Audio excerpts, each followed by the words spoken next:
day, a high of only 61 degrees. Mostly cloudy skies overnight with a low of 46. Some sun tomorrow with a high of 61. For anything and everything Santa Clarita Valley related, go to hometownstation.com or find us on social media, Facebook, Instagram, and Twitter at KHTS Radio. 98.1 FM and AM 1220. Welcome to the Grief Recovery Hour. The following is paid programming and does not necessarily reflect the opinions of KHTS or its ownership.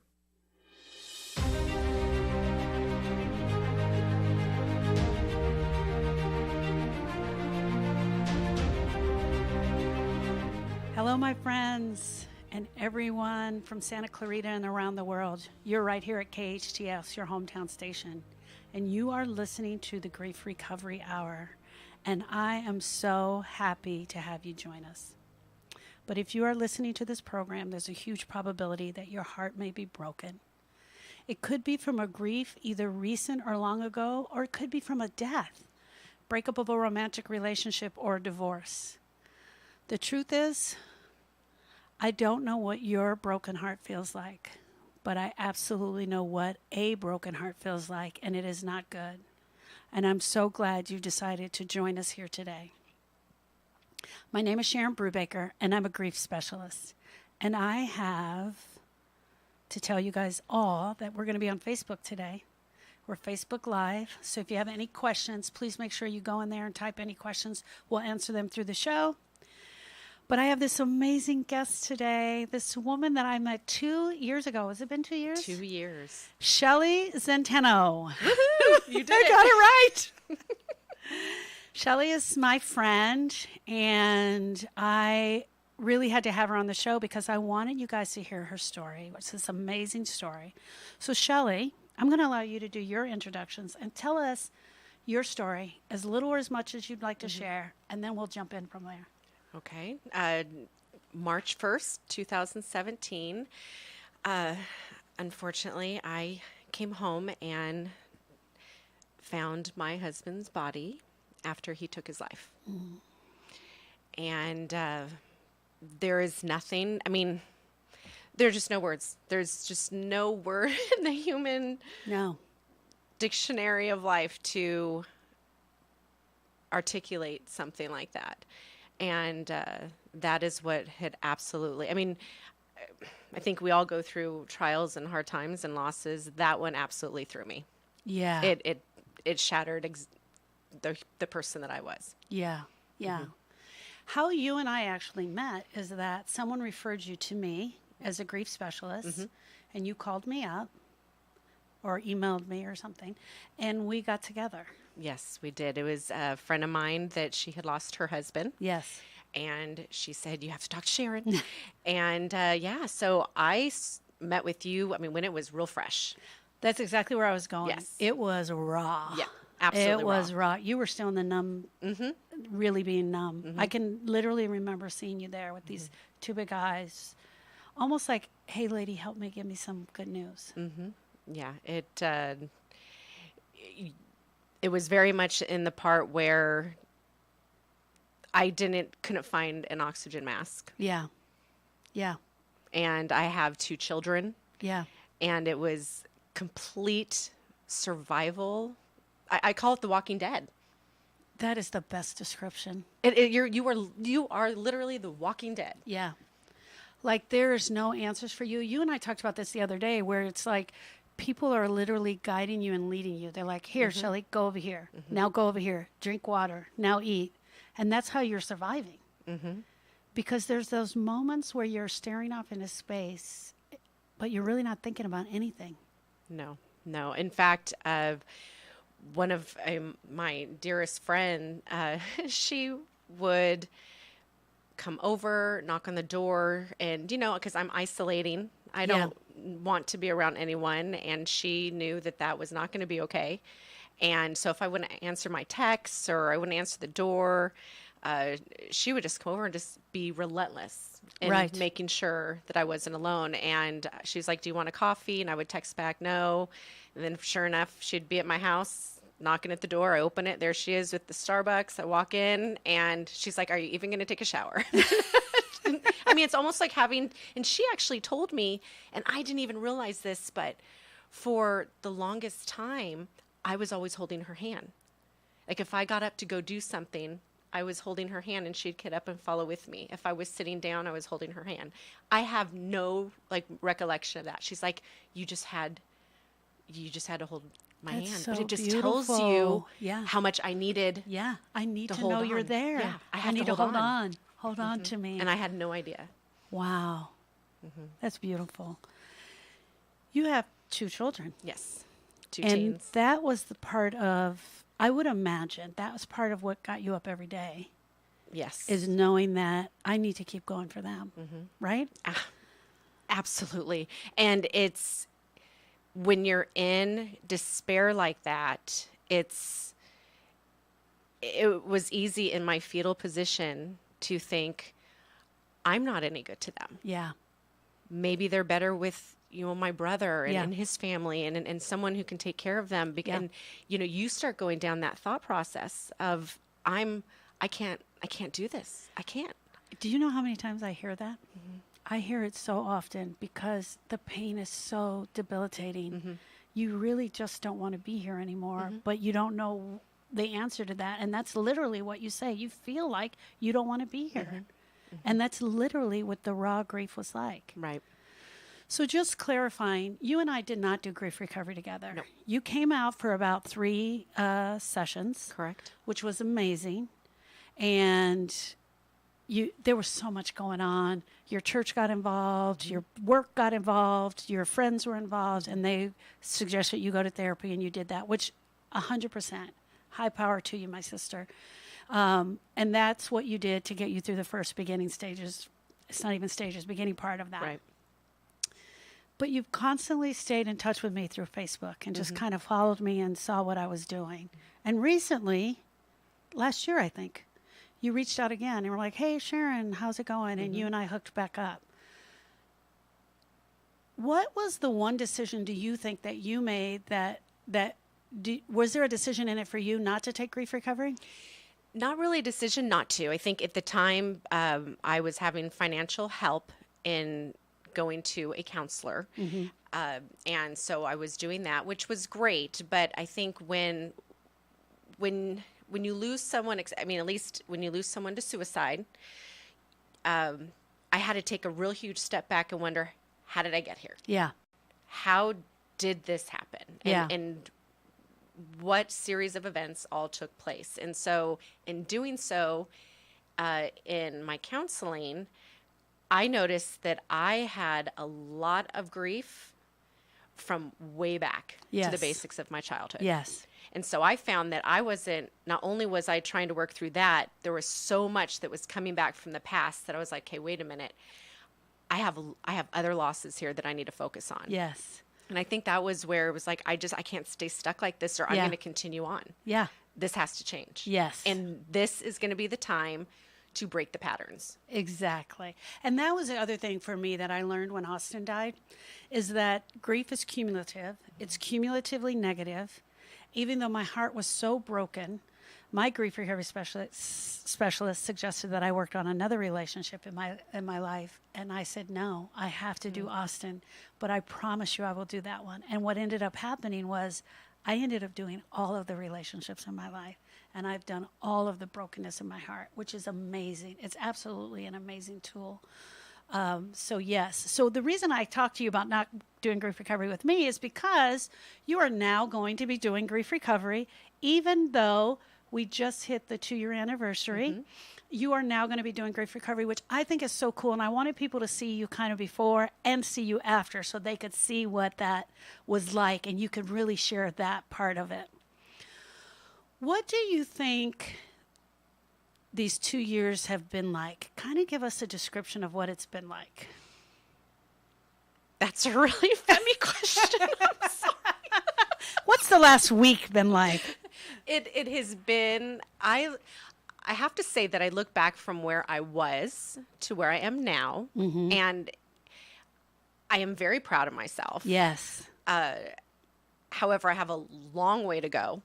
I do revert back because I do think there are things that I have not processed Yeah. correctly Yeah. at all, or thoroughly. Yes. But the past 2 years, I think it's just been, I think I'm getting more to a place of really focusing on taking care of myself, because I think for the first 2 years, I was so caught up with my children, Yeah. and I still am. Yes.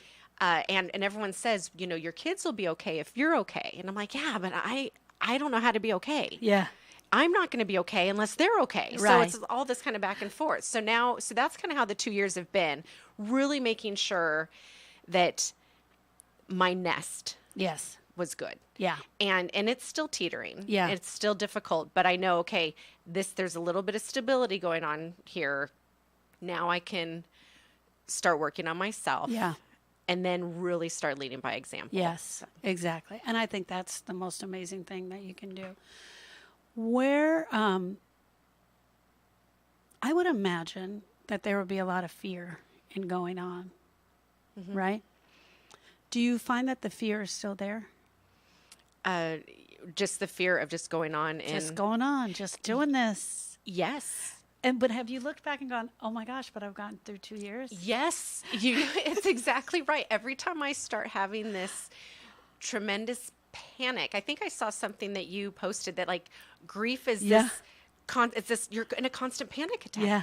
And when I saw that, I'm like, you feel like there's all of these bricks just being compounded on you, and you're trying to breathe. Yeah. And everyone's telling you it's going to be okay, and you're withering. Yeah. And you can't, and it's a panic. Yeah. Yeah. And it's grasping and panic. And as you know, you go to sleep, and then waking up is horrible, because Yeah. you wake up and it hits you all over again. Mm-hmm. I say that all the time. The mornings are the worst because at least when you go to sleep, it's like you can leave this earth for a few moments. But when you wake up, you're reminded. And like it's like that. You wake up and you're like stretching and you're like, okay, what's today? Okay, today's Wednesday. It comes that fast. And you got to redo it at 51st dates all over again. Do you call yourself a suicide survivor? Do you consider yourself a suicide survivor? And how Yeah. do you feel about that term? I think at first I kind of jumped on the bandwagon, because I was like, oh, I guess that's what I am. Right. And then I'm like, you know what? I kind of don't like survivor. I Yeah. like thriver and overcomer. And Yeah. to me, because I see it with my children and myself, one of the things I told them is we're going to create a new kind of beautiful. Right. And it is going to look different, but Yeah. I refuse to have this alter my life in a way that dims the light. Yeah. And I want my kids, I don't want us to just survive Yeah. and just breathe. Yeah. I don't want that. Their father absolutely did not want that. Yeah. He wanted them to live. And so and to live, it's to thrive. So I like to think that, and I know that, especially with suicide, I think that really throws people, because they're like, well, your life is going to be just ruined. Okay. Sorry, guys. We're in a different place in our recovery. So I love that you said that. So you're a suicide thriver. What about the stigma that went on that goes on still to this day with suicide? Did that affect you much? Did that come into your home? Did that rock you at all? It absolutely did. And our family is Christian. And so that definitely, I know how I felt about suicide February 28th, 2017, Right. changed the next day, March 1st, Yeah. 2017. It changes you. And there was stigma, I think. And, and even if I was being looked at differently, it could have been just my perception. Right. Maybe people were just kind of avoiding or looking away because they just didn't know what to say. Unfortunately, I took that as we're tarnished. Yeah. And Yeah. it was very hard, because you're just like, I didn't do anything. Yeah. What did I do wrong? Right. Why am I being tarnished in this? But there is a stigma, and it's one of those things that it's so hard to explain, and you're in the unknown, and it's so shocking. And I think people just don't know what to say. Shelley, there's so many beautiful people out there that really get it, right? They really come to our aid. They're there for us. They're not just the ones that bring over a casserole. I'm not talking about those, even though those are amazing because we do need the casseroles and the ham and the potato salad. And the desserts. And the desserts. And the abundance of desserts. But then there's the ones that stay around 2 weeks, 3 weeks, 4 weeks later, you know, which we love. I call them our supporting staff. We absolutely need them to help us through. What about the ones that just don't get it? How the comments that are made, the things that are said, how did you handle that? I found a lot of strength in silence. Yeah. I just, and maybe it's because I just didn't have the words. Yeah.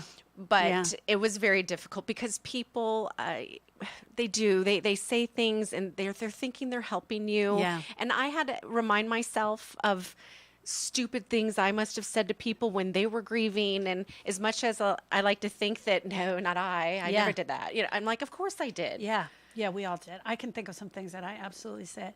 What do you think that comes from? Do you think it's just that? Well, I feel like it comes from that people just aren't taught how to handle death properly. Mm-hmm. We're not taught how to do it. We're not taught how to love the family and say the right things to them. Mm-hmm. So we either don't say anything or we say this stupid thing that's hurtful and offensive. It happened a lot in Yeah. my situation. Yeah. It Yeah. did. And I did have to just really take a step back and think that, you know, the intention was Right. good. And I know Right. the road is littered with good intentions. Yes. But I mean, the intentions were good. I think I had someone very close to me that I think it was 2 months in, and the person completely went off on me. I was crying, and he just said, you need to get over this. It's been 2 months. You can't let this ruin your life. You know, you need to stop. And I mean, and I'm like, it's right. It's been 2 months. 2 months. And I'm supposed to get over this. Yeah.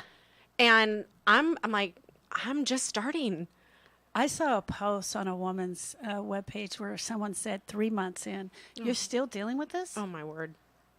I just don't see. Those are the kind of things that I just don't get. I just don't understand. So that's what we're working on. Mm-hmm. We're working on changing everyone's heart, you know, and the thoughts, and really getting the training out there of what they need to do. I know from talking to you that you have done so much study and understanding on suicide. Mm-hmm. Just some of the things that you have shared with me, I'm just like blown away. Did you feel a need to study out suicide to the nth degree? Or was it just everyone sending you information? How did that start? Oh, I absolutely went out. I became a hunter. Yeah. I think, again, when you lose someone in this situation, you are always stuck in that why. Right. My husband and I, that last year or so had been very difficult. He was seeking help. He had head injuries, and we were going to the doctor, which is another misconception about people who are struggling with mental health, is they just assume they're not speaking up about it and Right. they're not getting help. Well, he was getting help. Right. And he was seeing specialists, meaning, you know, neurologists. And but unfortunately, he was not diagnosed thoroughly, and he was given the wrong medicine. And all of this was stuff that we found in the autopsy. Right. Unfortunately. And but in saying that, we had a lot more answers than I think a lot of people get, because I was able to ride that ride. Right. I knew what was happening. I knew what was triggering him. And I understood that. Although I never, ever, ever thought, even though he suffered with the suicide ideation, I still never believed that this could really happen, because he wanted to live. Yes. Yeah. And it's not, I want to die. Yeah. He wanted to live. Right. But I did become a hunter in information to know how could the medical community handled it better. Right. Are there different questions that could be answered in the medical community? And to speak out, because I think there are so much gossip and slander, and people love to create stories. And when something like this happens, and everyone is an individual. Right. And to just lump people in a category, I think, is extremely dangerous. And I just found it very dishonoring. Right. So that has been amazing, because I've even learned stuff about suicide from you, which I think is just totally amazing. And thank you for that. We went to the doctor the other day with my husband, and they did the whole list of what medications are you on, that whole thing. And then, this has never happened to us before, the nurse looked right at him and said, it was something to the effect of, have you been having any thoughts about not wanting to be here? And he looked at me. I was like, she's asking you. And I thought, that's so cool that they're at least doing that. And then she had like 5 questions she asked him. And it was all pertaining to his thoughts and what he's been thinking about and how he's feeling. Do you feel doom, doom and gloom, that whole thing. And I thought that was really cool. So there is a change in the mentality happening in the medical industry, I think. Which is really starting to happen. The other thing I'm seeing is that a lot more people are talking about it. We are posting about it. There's more shows about it. Like, we have to make that door open for anyone. Right. Who needs to talk, who needs to have a place to share without judgment. Right.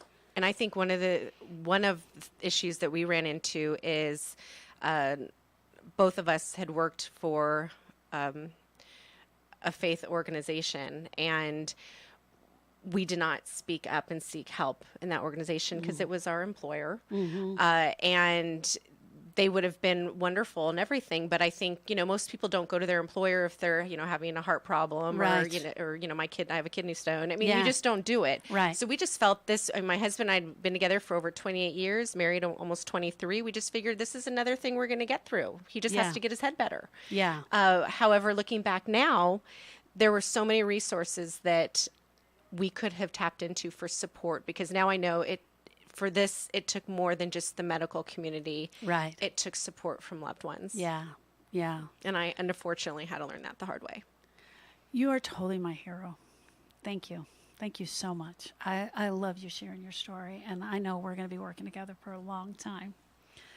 Hey, friends, we're going to take a break right now. When we come back, Shelly's going to share with us just her experience with being a mother who was grieving and allowing the space for her children to grieve. See you right back here after the break.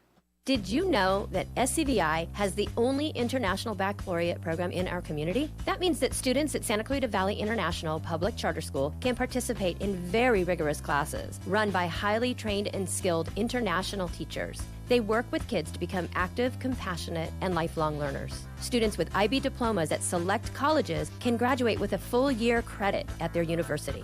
Schedule a tour today online at scvi-k12.org or by calling 705-4820.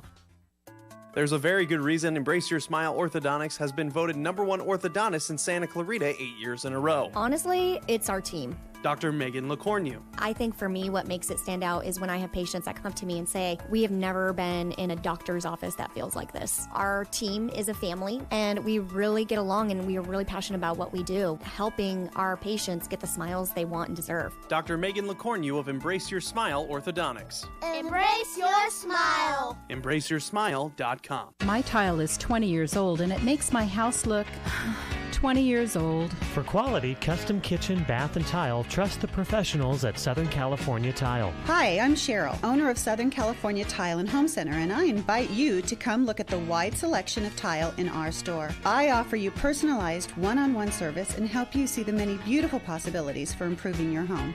Get some style at Southern California Tile. In Placerita, by the entrance to Masters College. Consumers Furniture, locally owned and operated for the last 36 years, is committed to offer quality furniture at guaranteed low prices. Voted best Santa Clarita furniture store for the past 5 years, Consumers Furniture is in the Centerpoint Shopping Center below Sam's Club and Walmart. At Consumers Furniture, they strive to offer the best in customer service with design consultants on staff to help with any room in your home. For more information on Consumers Furniture, go to consumersfurniture.com. Hometown, your hometown station.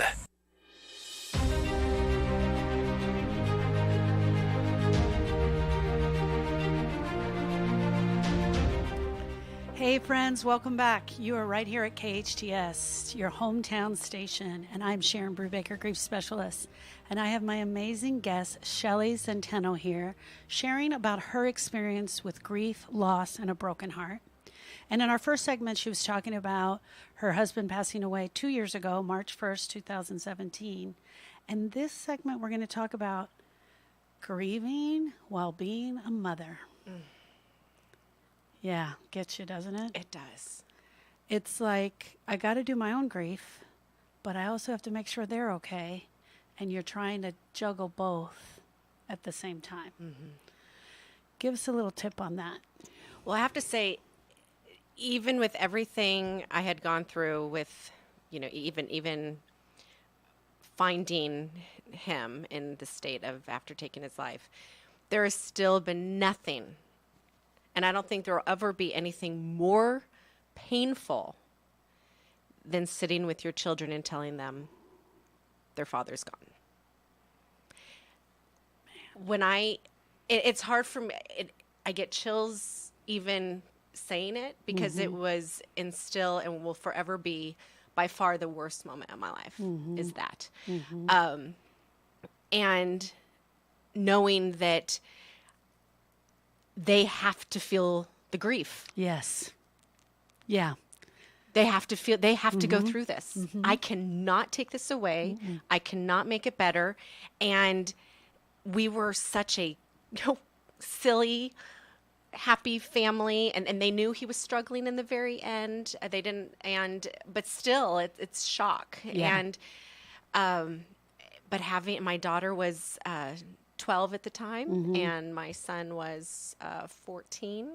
So they were young. Yeah. And just kind of thinking that it was so hard for me to understand and comprehend. I can't even imagine what it is for kids, let alone these years. I'm thinking, would this have been better later or earlier? Right. But we're in the teen, fragile, vulnerable years when everything's good. Yeah. Yeah. Now they have this. Yeah. And that has been by far terribly difficult. Yeah. Especially not knowing what is being a regular teenager. Yes. Versus what is grief. Yeah. I don't want to push too hard because what if it's grief and you don't know. And so there's been times where I really feel like I've been walked over. Right. I think for times I've totally lost all control of being the adult. Oh yeah, I can imagine. Because like, they're grieving. They're grieving. I got to give them that Is this space. grief? Is this grief? Right. Are they acting out of grief? Yeah. Oh yeah. It makes you question yourself 100%. I wrote this down like, we don't even want them to get a boo-boo. And yet this was like ripping the Band-Aid off and having to tell them that. I can't even imagine what that was like for you. My heart really goes out to you.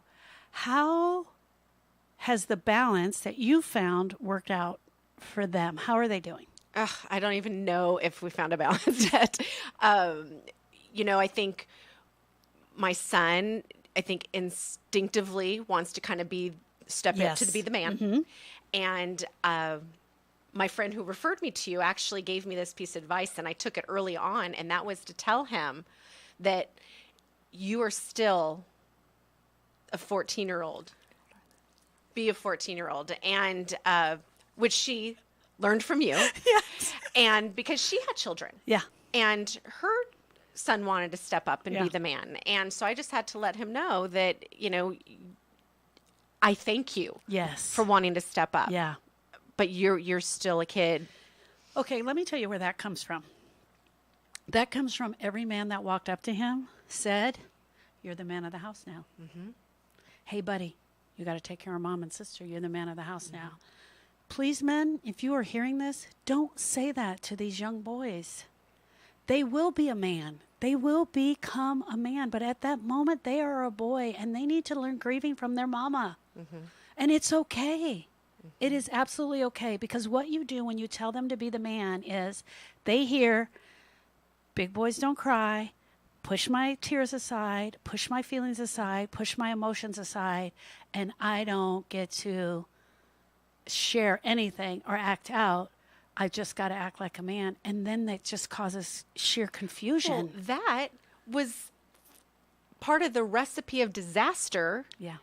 with my husband Yeah. is that mentality. Yes. Mm-hmm. And so I think that was one thing that in this stage of the game, we didn't know then how catastrophic things were about to turn. Mm-hmm. But we know now. Mm-hmm. And with resources and support, we are not going to be a family where we say we're okay when we're not okay anymore. Yeah. Period. Yeah. Because it damages trust. Yeah. And I know that and that's been an issue too, because I have a fear now. Yeah. Of my children. Yeah. Doing something. Yeah, it's a loss of safety, a loss of security, all of that bound up. How is she doing? She's doing well. She's starting to be open up and talk more. Mm-hmm. I think part of that is she's a couple years older now, and she's a teen, and there's just a normal kind of bond that can start happening where with mother and daughter. She was extremely close to her dad. Yeah. And I was like, oh, she's never gonna. I mean, I went through thinking the kids would rather have been me. Mm. I mean, if we're going to do the good cop, bad cop, he was the good one. I mean, he bought the candy at the store. When mom would say no, they would go to dad. I mean, he was the good one. Yeah. And so, and I did that. And I was just like, oh, they don't, if they could pick. And that's not true. Yeah, no, that's not true. They're That's just never in pain. True. The fact that they have to share the story, with their friends or repeat it or say it. I think they try to keep pretty quiet. Yeah. Do you guys still celebrate his birthday or Father's Day in a big way? What do you guys do for those kind of things? Well, my daughter and her father had the same birthday, and he died a month before their birthday. That's right. So she had to celebrate her birthday with her twin without him 1 month later. And, but we I think my son is communicating more, but it's just being a teenager is so difficult. Yeah. Our loss was pretty public. Yes. So there wasn't anything we couldn't cover anything. Yeah. there it is. Right. But they are armored up with as much knowledge as they can have. Yeah. With the ingredients that contributed to his death and from his illness, and Yeah. he had a degenerative brain disease on top of it. And again, stuff we didn't know till after. Right. So, but still, even with that, even with all the information, you still come back down to kind of thinking, but how does it get?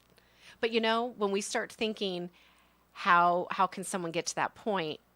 Think about our lowest moment of our grief. Yeah. And you can just think that, yeah, that's how. Yeah. If there's not someone to get you out and you're not going to work on it, yeah, you either get stuck, right, or you can get yourself in a danger zone. Oh, exactly. How are the conversations now around the home? Are they official conversations, or you're just letting them happen when they happen? You're pulling them one aside. You have family meetings. What do you do? How do you check the pulse? I'm kind of noticing one at a time is better now, because they'll gang up on me.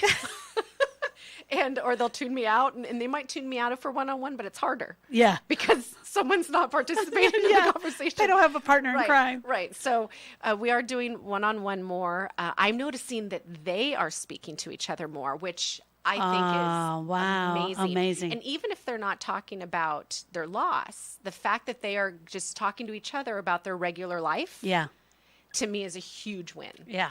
I mean, and that's a huge win. And really learning to give space. And in those few short visits that I had with you, I took a lot with me in that. And I can't believe how much I absorbed from you, because one of the things I absorbed was that when someone is kind of unloading, I mean, our instinct is want to hold them and touch them and give them tissue and this, and and that kind of stops the emotion. And it and I remembered that. So a year and a half later, when my daughter would not talk, she just came down one time. Oh, we watched Steel Magnolias. Oh. It's my favorite It's movie. great. But it is the worst. Yeah, it is the worst. And so and I had lost my mom. So then that just started the conversation, which she naturally went into the loss of her dad. And she just went. Yeah. And I was sitting on my hand. I was just doing everything I could not to touch her. Yes. And not to speak. Yes. And just listen. Hold her space. And that's what I was thinking, Sharon. Just hold her space. Just let her talk. And I can tell that was a huge turning point for her, actually. Yeah. When we hold someone's space, we just allow them to talk, and we don't want to break them in between, because our normal reaction is, oh, honey, let me hug you. Let me fix this. Let me fix you. But if you just allow them, they will go much further, much deeper, much stronger. And so you were great at holding her space. And then at the end, you're able to give that hug and do whatever you need to do, which is so, so totally amazing. That's great. Thank you for sharing that. Yeah, I remember you guys went to Disneyland at that time. Yes, it was. Yeah, you went away for her a weekend. birthday. Yeah, for her birthday. Yeah, I remember that. So, and I'll tell you, that's just grief. Yeah, I can't believe I enjoyed going there. But well, just all the people. Did you even enjoy the day? It was just, I actually had to cry, hold the tears back, or I'd have to look away because I saw families. Oh, yeah. And then I saw this fabulous couple walking down with matching shirts that, how long they were married for. I'm like, oh, good for you. Oh, yeah. Well, everything reminded you. Everything reminded us that the kids were little and we'd go as a family. And everything you did. And not even Disneyland. Probably everything you did, everything you've touched, everything you've gone. When Austin died, Donovan was 12. That's Erica's oldest son. And so they became extremely close, getting through it. And she just, doing what you're doing, just getting in there. Sometimes it was grief, and sometimes I would say, that is not grief. That's just normal boy stuff. I'd tap her shoulder, whatever. But it was really cool. And they became so close. And 2015, Donovan died in a motorcycle accident. And Jordan was 12. Her son now was 12.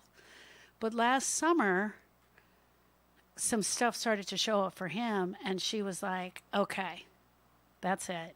You need grief recovery. And so she put him through grief recovery. Her and he did it together.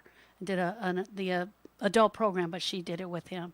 And it really helped him through, because she was, again, not totally seeing it as grief. But it was an amazing program, and it's an amazing tool to have. And so, yes, what you're saying is spot on. You don't know whether it's grief or just normal teenage stuff. But then there's other times where they need that help. You know what I mean? And they need that tool. So she was able to do that. And I think that's so beautiful that she was able to offer that for him. They're grieving differently, correct? Absolutely. Yeah. Yeah. Different times. And they've switched. Initially, my son was very talkative and my daughter wouldn't. And now it's switched. She's starting to open up to me and he doesn't. Oh. And so, it's just so weird. Do you talk about Dad? We do. I try to let them bring it up. And that was kind of hard for me early on, because I would want to talk about him all the time. And I think their brains just could not handle talking about him all the time. It is also a great tool that you can use to draw them out a little bit. And it's usually just a really short sentence. Something like, I remember when we went to Disneyland and it was so hot and Dad had to buy us drinks all day. And just that. I really missed that day. And just one little sentence, and then you don't say another thing. Now, they may not respond to that day. But the next day, they may say something. Especially if you see, kind of see your son kind of pulling back. You could just throw one sentence out here or there. And then what's going to happen? He's going, yeah, I remember that. And remember he spilled the water when he was bringing it to us. So it's like this whole thing that'll start to happen. And that's a great way of checking the pulse. Oh, that's fantastic. Refer it back to yourself. Talk about how you're feeling. Use emotional words. Mad, sad, glad, afraid, or embarrassed. That's it. They're very simple. And you just say one little sentence. And they're like, oh, yeah. And then you'll start noticing. As you start talking about Dad, they will. And don't do it a lot. I mean, don't make it overly weird or anything like that, especially at their age. Probably everything you do is weird right Everything I do is weird. I don't know why it's weird if I'm dancing in the car with their friends. I don't know why they're embarrassed by that. I might have to come save them. But You're that's a good dancer. Well, that's fantastic. I have to remember that. And because I what my normal pattern would be, I go into the whole monologue of what it was. Yeah. And one sentence. And here's the other thing. I would just throw it out like I would do with my girls. I would just be driving in the car and I'd be like, oh my gosh, remember that time we went over on Uncle Lou and Austin was tying the boat up and he told me he was a big boy and I laughed? Man, I missed that day. And that's it. I just keep driving down the street and I just say it. I missed him. It's him. It's Austin. It's just, and then you're going to start noticing they'll start sharing little stories here and there, just little bits, because I would imagine that not a day goes by in math class and English class that their dad doesn't come to their heart, you know? Mm-hmm. So you're just giving them the space to go there and say that, which is kind of cool. How did their friends react and the friends' families react to them? From my understanding, they seem to be pretty good. I don't know how much was initially told to them. I do know that they were told that their dad died from having brain trauma, mm-hmm. But I think it's people have been very supportive, awesome. and a lot of their friends knew him, so they knew what kind of man he was. Yeah, and they knew something had to have been wrong. Yeah. So. Yeah. How's your family support been? Family support has been great. Awesome. I've had great family support, and we've been kind of riding it together. And all of us have had to take a step back and look at our lives. Yeah. And think, what did we miss, and what have we missed in ourselves, and what can we do to help prevent something like this happening again? Yeah. That is. There's only so much you can do, but there are steps you can take for sure. Absolutely. So we are going to take a break, and we're going to come back. We're going to talk about living a life of purpose, what that purpose is, and how something so tragic can change your life and really show you the path that you should be going on. So, my friends, join us back here right after the break. Thank you.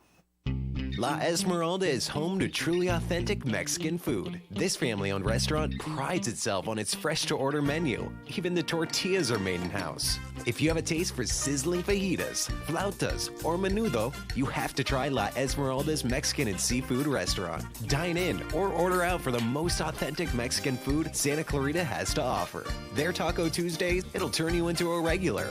La Esmeralda on Bouquet at Haskell.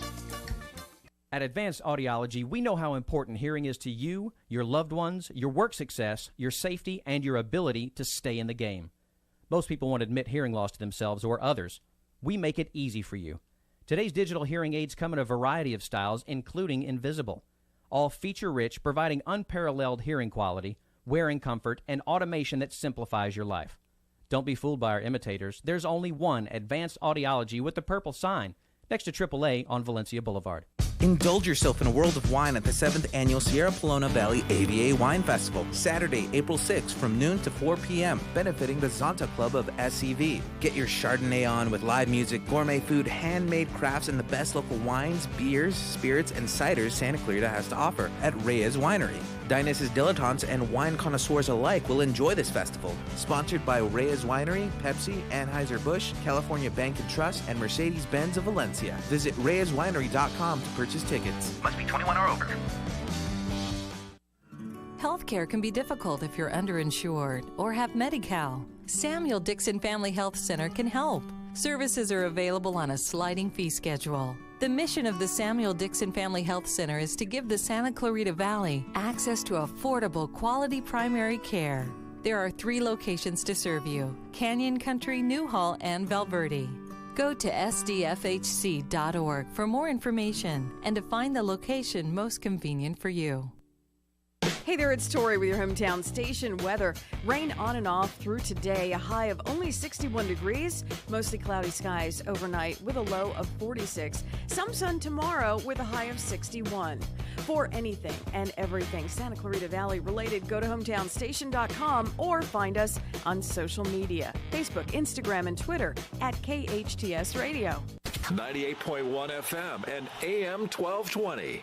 Welcome to the Grief Recovery Hour. The following is paid programming and does not necessarily reflect the opinions of KHTS or its ownership.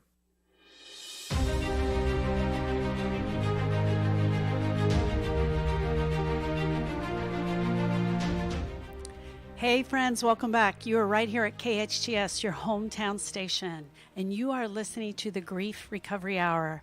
And I am your host, Sharon Brubaker, grief specialist. And I have my amazing guest today, Shelly Zenteno. And she's here sharing a story of her life in her last 2 years, the death of her husband, what it's been like to grieve, have a mother's heart, and still having to help your children through the process. We just finished that segment. But right now we're going to talk about having a life of purpose. You and I were talking the other day, and you said it's so amazing how through a tragedy you can have a life of purpose, which I think is totally me. Was totally me. So here I am, the aunt. I'm a director of catering, professionally trained florist, and my nephew dies, and my whole world, it was like someone took the world that I was in and shook it upside down, and all this craziness came out. But out of that, I became a grief specialist, and I now help people with broken hearts, which is life-changing, right? But I can see where you and all the knowledge that you now have about suicide and really being able to help people and just having that conversation. And you said something to me during the break about having early prevention. Mm-hmm. Explain that a little more. Well, from my experience and stories that I've heard from other people who have lost others or through suicide or have struggled with suicide ideation, there seemed to be a kind of common denominator in that. And a lot of them had deep struggle from early childhood of trauma. Some of them just horrific traumas. Yes. A lot, it could be sexual abuse, yes. Physical abuse, neglect, which was actually kind of profound to me of in those early years when children are not having those basic needs met. And a lot of that neglect coincides with someone being abused yes. and sexually abused. And the younger that happens, the more your brain has been defaulted to be set in that response mode. Yeah. And if you don't get help from that, 30, 40 years into the future, a major crisis happens or you're ill, you default back to where you were here because unless it gets worked on and processed, that's where you are. Yes. And I think that I have gone to high school students and speaking because I think it's very important that it's like a cancer. Yeah. You want prevention, early detection, and then there's stage 2 and 3. You really need to start getting help and taking care of it. You're in stage 4. Time is of the essence, and everything has to work. Yeah. And so we want to avoid getting to that. Yes. And with my husband, that last year, he was pretty much in a stage 4, and everything had to work, and it wasn't working. Right. He had, on top of his brain issues, he had a lot of early childhood trauma, years of it that just went unprocessed. Yeah. And I really honestly, I know because I know that's what he was struggling with that last year. Yeah. Those were a big part of his triggers. So kind of going back to letting kids and teens know that you need to start taking care of what's happening now. And right. that is, I guess what we're learning is, grief, because it's a loss. Yes. Whatever that loss is. And I think a lot of us, when we think of grief, we think of death. Yes. And I know, learning from you, that grief is any sort of loss. Any sort of loss that and takes who hasn't place gone in through our heart. who hasn't gone through loss. And so right at the break, you said, I'm going to ask you a question. Yeah, what's the difference between grief and trauma? Yes. I mean, because I think, example, if you look at someone who was, physically or sexually abused, that's a trauma. Yes. But it's also a loss, yes. But is it the same? Yes. So from a grief specialist perspective, they are the same. A trauma is also, when we're dealing with grief recovery and grief specialists, is also a label, right? People come to me all the time, and I don't look at the inventory of their heart and go, that was a trauma, that's grief, this is PTSD, this is this is that. However, some people need that label, and if they need that, or they get it from their medical professional, that is totally fine, and that's not what I'm going against here. What I'm telling you is this. I approach it all as grief. Grief is a broken heart. Grief, it is normal and natural for us to grieve. We were just never taught how to do it. And we can be taught how to grieve and complete the pain to the loneliness and isolation in our heart, even at a young age. But what happens is we have a grieving experience. The adults in our life don't show us how to do it. We figure out the best way we know how to survive, and then something else happens, and that compiles on top of that, compiles on top of that. Then guess what happens? You are 43 years old, and your nephew drowns at the lake, and he's 10 years old. And all of that junk that's been in your heart for all of that time comes flooding back. And you're not only dealing with the death of Austin, you're now dealing with all of this other stuff that you've had in there for forever. And you've got to look at it at some point. So from a grief perspective, from a grief specialist perspective, I look at it all as grief. And that's the way we go. We process it as grief. Every single thing, one relationship at a time, one incident at a time, one trauma at a time, and we just complete that loss, and we just keep going. And that's kind of how I look at it. So I absolutely don't put a label on it. Some people have to have that label for sure, because we mostly come up to it and we want to just resist it and push it back. Who wants to go that way? That looks like not fun, but you got to go through it.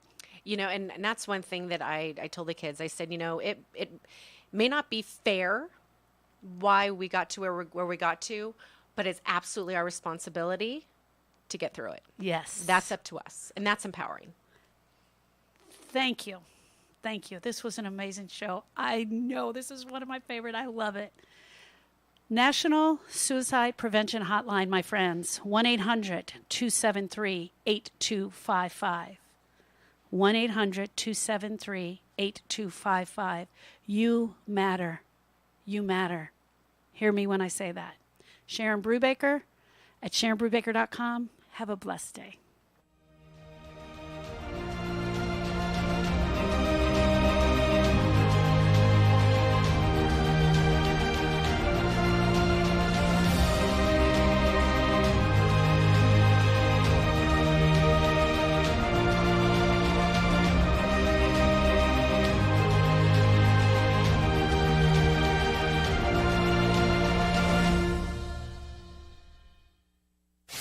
Your hometown station.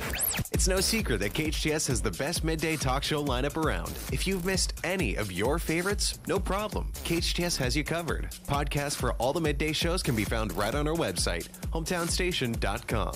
Whether you missed a show from 2 days, 2 weeks, 2 months, or 2 years ago, and you want to catch up, we got you covered. They're all right there. Plus extra podcasts too. That's hometownstation.com. hometownstation.com. 98.1 FM and AM 1220. We all know sometimes people lose their way. If you or someone you know is struggling with addiction,